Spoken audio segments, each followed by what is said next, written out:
अंगूठी अंगूठी में ही है अभिन्न आधार आधे, अंगूठी अंगुली में है भिन्न आधार आधे। ऐसे मित्र पिच्ची कमंडल सुक्त जीव मुनि है, दिगंबर मुद्रा मुनि है, भिन्न भिन्न उपास उपासक भाव, भिन्न आधाराधे, और मेरी निज ध्रुव भगवान आत्मा ही रत्नात्रय स्वरूप है। अभिन्न मोक्ष मार्ग,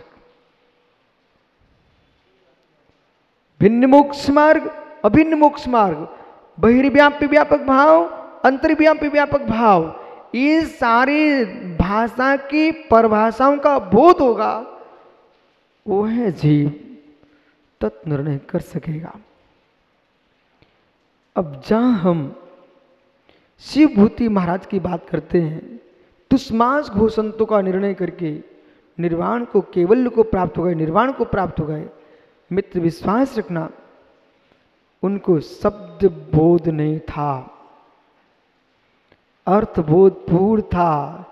जो यहां मैं बोल रहा हूं ऐसा भीतर का निर्णय उनके भीतर था, तब केवल्य प्राप्त कर सके। यदि 11 अंक का ज्ञान कर ले, तर्कणा देना सीख ले, संपूर्ण विषय की व्याख्या करना सीख ले, आत्मोद्योतन नहीं है, वह ज्ञान अर्थ बोध नहीं करा रहा है, वह ज्ञान जीव के मोक्ष का कारण नहीं है, नहीं है, नहीं है। ये 237 नंबर की गाथा की जो टीका है ना, इसका भाव चल रहा है। यदि जीव को अर्थबोध नहीं है, वो अर्थबोध को 2 प्रकार से समझना, समत्व सागर जी, ये विषय समझना, अन्यथा जीव जीवन भर मुनि बन के निकाल देगा, लेकिन दिगंबरत्व का वेदन नहीं कर सकेगा। और ये जीव शास्त्रों के पोटलियों के मध्य में निवास करता रहेगा, दिन रात साहस पढ़ता रहेगा, लेकिन ज्ञानत्व को प्राप्त नहीं करेगा, अज्ञानी ही रहेगा। मेहता डॉक्टर हर्षवर्धन, थोड़ी देर के लिए माला को रोक लो, द्वैत में काम नहीं होता, द्वैत में आइए आप। देखो मित्र, वो अर्थबोध है, एक शब्द का प्रयोग यहां भी होने वाला है, अर्थबोध। आप लोग विकल्प नहीं करना, मैं सबके चेहरे पढ़ रहा हूं, आपको समझ में नहीं आ रहा है तब भी सुनते जाओ, यही तुम्हारे संस्कार में आएगा। अर्थ अवबोध 2 प्रकार का डॉक्टर,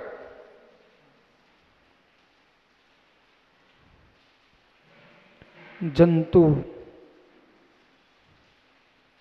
मैंने शब्द का प्रयोग किया है, जंतु। क्या अर्थ हुआ पीयूष? जंतु,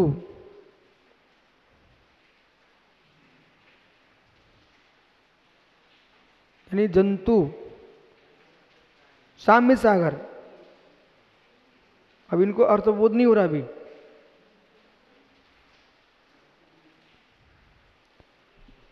जंतु, तो जंतु शब्द का प्रयोग किया, क्या अर्थ हुआ इसका?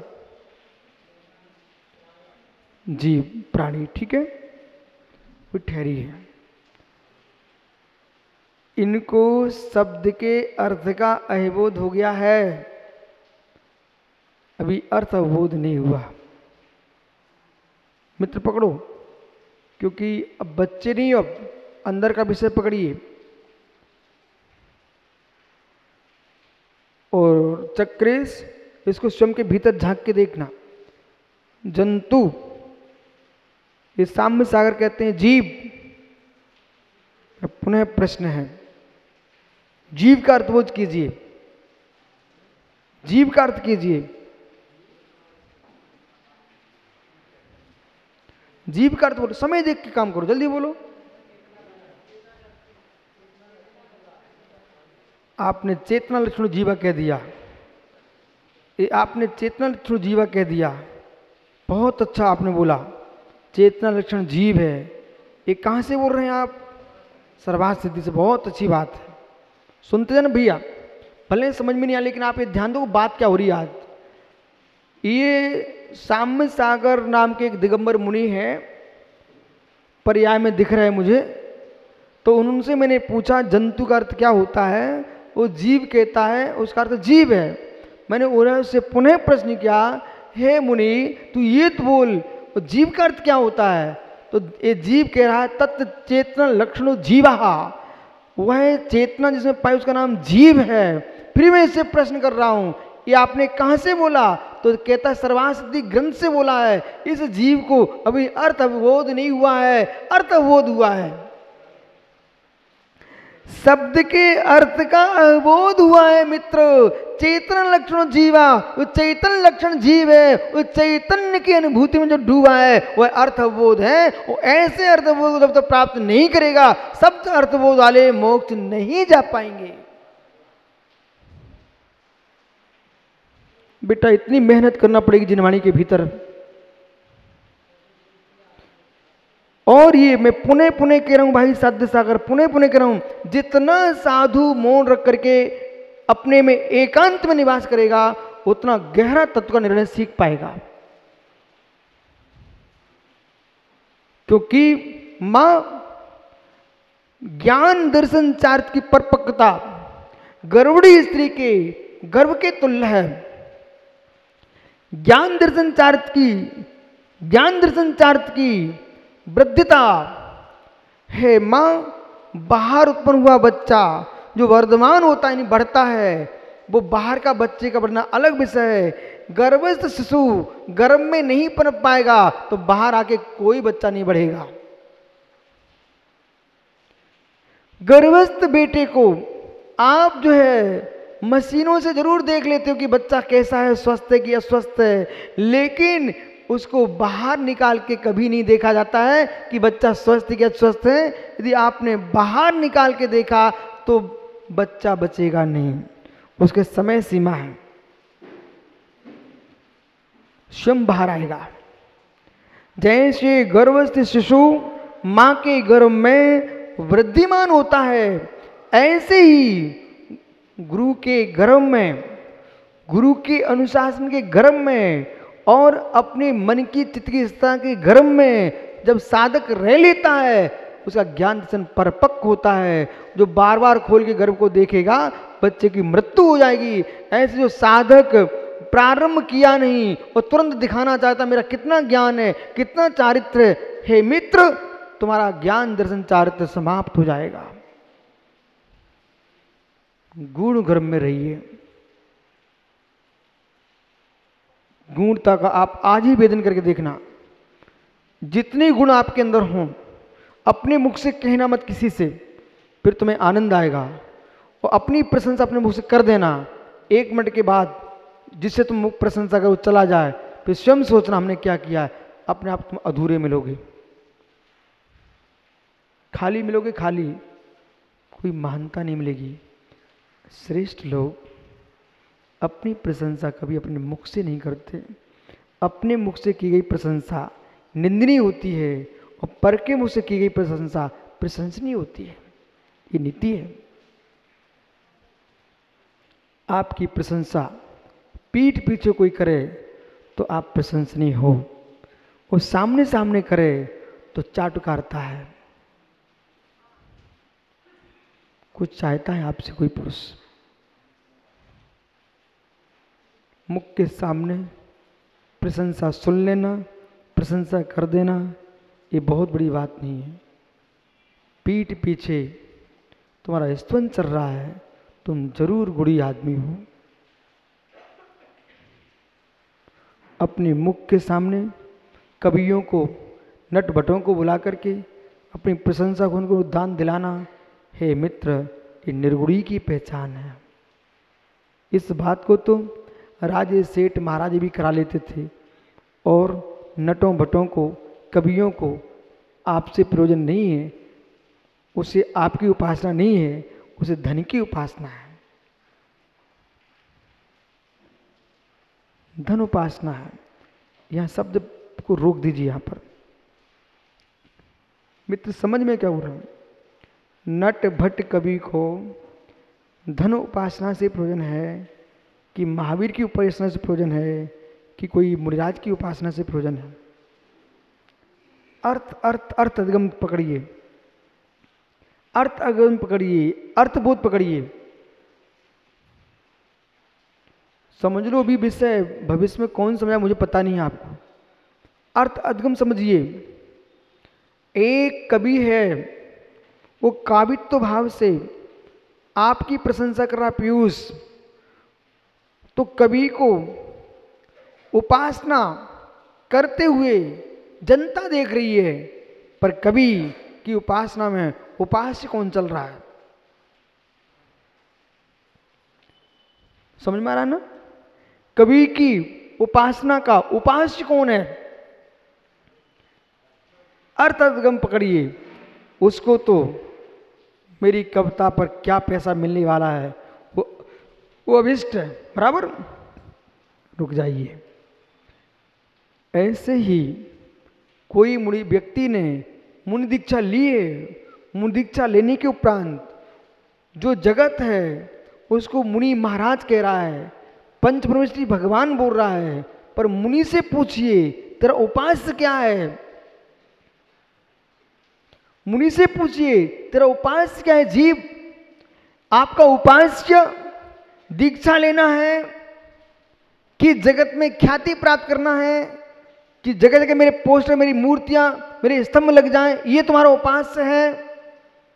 आप मुनि महाराज नहीं हो,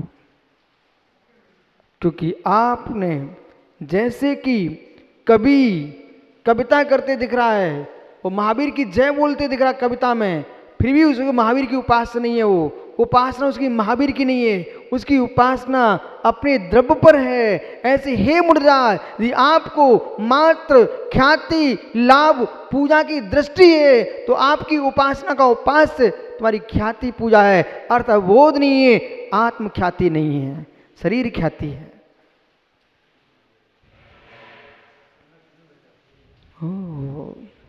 सम्यक की बातें छोड़ो आप। जिसको ख्याति, लाभ, पूजा की दृष्टि पर्याय मूड है और पज्जा मूड पर समय में लीन है, उसको सम्यक दर्शन कहाँ है? और जिसको सम्यक दर्शन है उसे यह भी बोध है कि न किसी की फोटो उतारो न अपनी फोटो लगाओ। हम शरीर नाश के लिए मुनि बने हैं, शरीर की प्रभावना के लिए मुनि नहीं बने। सच्चा मुनि किसी की फोटो उतरवा नहीं सकता, अपनी फोटो लगवा नहीं सकता है, और कोई ने लगा दिए न उसमें राग न द्वेष दृष्टि, उसे बोध है। जिस पर्याय के क्षय के लिए, भव के नाश के लिए, भगवान बनने के लिए मैं मुनि बना हूं और उसी पर्याय की प्रभावना में लगा हूं, तू भवावनंदी है। भवावनंदी है, नोट कर लो शब्द को, भवावनंदी है, भवावनंदी, भव नाशक नहीं है। ओहो, अर्थबोध करिए, अर्थबोध कीजिए, अर्थबोध कीजिए। गुन्नू महाराज अर्थबोध करो। ये 24 घंटे चेहरे पर हाथ फेरते रहना, ये रत्नत्रय का आनंद है कि भूत के पुण्य की प्राप्त सुंदर पर्याय की अनुभूति 24 घंटे भोगता रहता है, अपने ही शरीर को भोगता रहता है।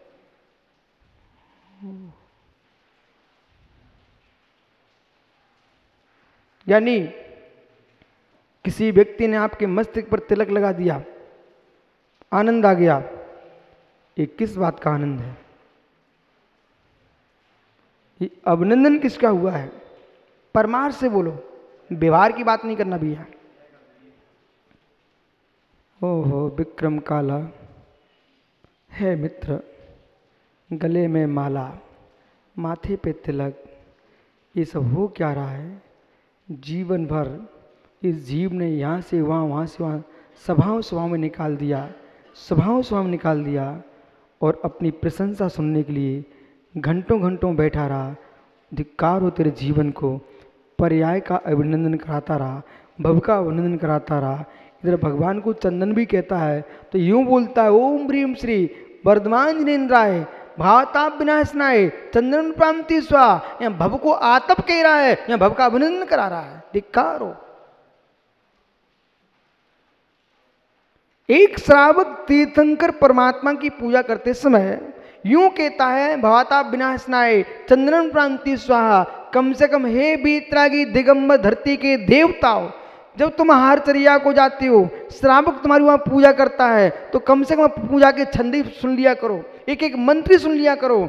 जब वो आपसे कहे ओम ह्रीम श्री साग सागर मुनिंद्राय भवता बिना चंद्रम प्रांति स्वा, वो साग सागर को लग रहा है इसको क्या क्या चढ़ा है मेरी पूजा में। अच्छा, आज तो बड़े बड़े सेठ भी आए, आज तो नेता ने भी मेरी पूजा की है। नेता बेचारा सोच रहा है कि प्रभु मेरे भव का नाश हो जाए, और भगवान तुम भव की प्रशंसा में लगे हो। एक किसी माँ ने, एक कोई बालिका ने तुम्हारी पूजा की, और पूजा करते समय पुष्प चढ़ा रही थी और बोल रही थी ओम ह्रीम श्री अमुक सागर जी कामबाण विनाशनाय पुष्पम प्रांति स्वास्थ्य के प्रणामों की विशुद्धि देखो, और वहीं साधक पुरुष उसका चेहरा देखने लग जाए। धिक्कार हो तेरे जीवन को, धिक्कार हो तेरे जीवन को, धिक्कार हो तेरे जीवन को। एक जीव तो कामबाण विनाशनाय की भावना के लिए तुम्हारे चरणों में पुष्प चढ़ा रहा है, वो आपका भाव बन रहा, मैं चेहरा देख लूं। निश्चित है उसकी त्रियंत पर्या होने वाली है, इसमें शंका करने का कोई विचार मत कर लेना। ये जिन आगम है, जिन वाणी है, जिनको शंका हो वे सुधार कर लो, शंका मत करो। क्योंकि सन्मति सूत्रकर्ता सिद्धसेन गणी और हमने बहुत सारे मुनिराजों को सन्मति सूत्र का स्वाध्याय कराया है, आपको याद होगा। उस ग्रंथ में न्याय तर्क के साथ कुछ प्रकरण साधु की साधना के भी आए हैं। हे जीव, रत्नात्रय को समझ नहीं सका और रत्नात्रय का पालक बन रहा है, मतलब शिष्य बन नहीं सका, आचार बनने के भाव तेरे मस्तिष्क में चल रहे हैं, तू गणी बनने के विचार में लगा हुआ है। हे जीव, जब तू स्वयं रत्नात्रय नहीं समझ पाया तो दुनिया को रत्नात्रय क्या समझा पाएगा। ये माया धर्म से दूर हो जा, याद करो। लिखा कि नहीं प्रमेश सागर, अंतर इतना है आप लोगों का क्षोभसम विशेष है। सो आप एक ग्रंथ को 5 दिन में पूरा करते हो और तुम्हारे विश्व सारा क्षोभसम कम है, एक ग्रंथ को 5 साल में करते हैं, इतना अंतर है। सुब्रत साहब जो एक ग्रंथ को 5 दिन में पूरा कर रहे हैं उनका लंबा स्थिर रहने वाला नहीं है।